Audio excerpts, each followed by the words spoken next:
તો સૌરાષ્ટ્રના દરિયા કિનારે આવેલા પોરબંદરના માધવપુરના ગેડનો મેળો 27 માર્ચથી લઈને 31 માર્ચ 2026 સુધી યોજાઈ રહ્યો છે। ત્યારે પોરબંદરથી 46 કિલોમીટર દૂર પૌરાણિક, ઐતિહાસિક અને વિરાસત ધરાવતું માધવપુર ગામ ભગવાન શ્રી કૃષ્ણ અને રૂકમણીજીના વિવાહનું સાક્ષી હોવાનું માનવામાં આવે છે। ત્યારે 30 તારીખના રોજ ભગવાન માધવરાય અને રૂક્ષ્મણીજીના વિવાહ થશે। આ સાથે જ 31 તારીખે ભગવાન માધવરાય દ્વારકા ખાતે પધારશે, જ્યાં ભવ્યાતિભવ્ય સ્વાગત પણ કરવામાં આવશે।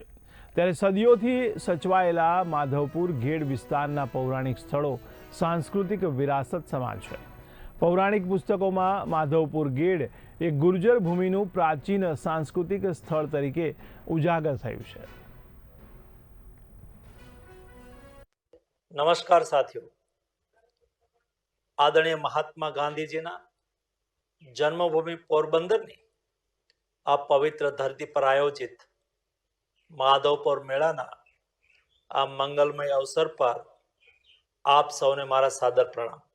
આ વર્ષે પાર્લામેન્ટ ચાલુ હોય, સંસદની અંદર હું વ્યસ્ત હોવાથી આપની સૌની વચ્ચે ઉપસ્થિત રહી શકતો નથી, પરંતુ સાચું કહું તો મારું મન ત્યાં જ છે, તમારી વચ્ચે જ છે અને તે ઉત્સવની ઉર્જા સાથે હંમેશા જોડાયેલું છે।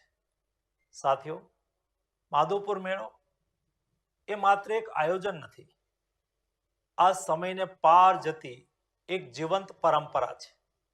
આ તે ઉત્સવ છે જ્યાં ઇતિહાસ શ્વાસ લે છે, જ્યાં આસ્થા ધબકે છે અને જ્યાં ભારત પોતાની આત્માના સૌથી સુંદર સ્વરૂપમાં આપણને દેખાય છે।